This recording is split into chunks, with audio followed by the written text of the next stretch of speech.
اسلام کا ایک جرری دلیر ہے. اسلام کو ایک ایسا ثبوت اللہ نے عطا کیا ہے کہ یہودی کہتا ہے اگر 6 مہینے یہ شخصیت دنیا میں اور رہتی تو شاید دنیا میں کوئی کافر نہ بچتا. وہ ثبوت کون ہے؟ حضرت عمر فاروق رضی اللہ تعالیٰ عنہ. میرے نبی پاک علیہ السلام نے فرمایا میرے بعد کوئی نبی ہوتے تو خطاب کے بیٹے عمر ہوتے. لو کان نبی بعد لکان عمر ابن خطاب.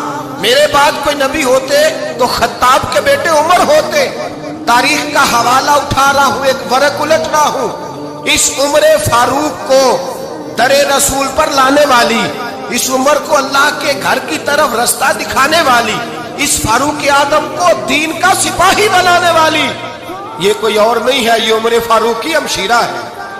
یہ جناب عمر کی بہن ہے. بہن نے بھائی کی کایا ہی پلٹ ڈالی. بہن نے ذمہ داری کا احساس کیا. بہن نے ذمہ داری کا احساس کیا تو اس رنگ میں قرآن پڑھا کہ فاروق اعظم فرماتے ہیں میرے دل سے کفر دور کر کے مجھے رسول اللہ کا غلام بنا دیا ہے. بہن اگر ذمہ داری کا احساس کرے، بہن اگر ذمہ داری کا احساس کرے. حضرت عمر فرماتے ہیں، حضرت عمر کہتے ہیں میری ایک نوکرانی نے، کنیزہ نے کلمہ پڑھا، میں اسے دروں سے مارا کرتا تھا. میں تلوار لے کے گھر سے نکلا حضور کو شہید کرنے تو مجھے کسی صحابی نے کہہ دیا تو حضور کو شہید کرنے جا رہا ہے، گھر کی تو خیر منا، تیری بہن اور بہنوئی بھی کلمہ پڑھ گئے. کہتے میں گیا، باہر دروازے پہ تھا تو میری ہمشیرہ اندر قرآن پاک کی تلاوت کر رہی تھی. فاطمہ بنت خطاب، فاطمہ بنت، کتنا پسند ہے یہ نام صحابہ، کس نے رکھا ہوا ہے. فاطمہ بنت خطاب تلاوت کر رہی تھی. سعید بن زید بہنوئی بھی تلاوت سن رہے تھے.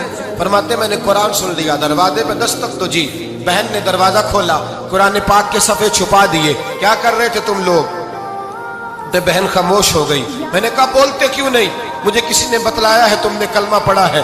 تو کہتے ہیں میری بہن جو مجھ سے اتنا پیار کرتی تھی کہ کبھی بولی نہیں تھی، کبھی باجوں میں کہتا تھا ہو جاتا تھا، آج میں نے اس بہن کی آنکھوں میں توحید کی لذت دیکھی، اس کی پیشانی میں سجدے کا نور دیکھا، اس کے لب و لہجے میں رسول اللہ کی شریعت کی چھاپ دیکھی. تو میری بہن کہنے لگی عمر تم نے جو سنا ہے سچ سنا ہے. اب میں اور میرا خامد مصطفیٰ کے نوکر ہیں، اب ہم دین کے پیروکار ہیں. کہتے زور سے تماچا مارا، میں گر گئی. میرے خامد کو مارا پیٹا، کبھی جھگڑا نہیں ہوا تھا، آج پہلے دن عمر نے مارا. میری پیشانی سے خون نکلا، اٹھ کے کھڑی ہوئی. میں نے کہا تو مجھے جان سے پیارا بھائی ہے، زندگی بھر تیرے سامنے کبھی میں نے کلام نہیں کیا، لیکن عمر یہ توحید کی بات ہے، یہ رسول اللہ کی بات ہے. اگر تو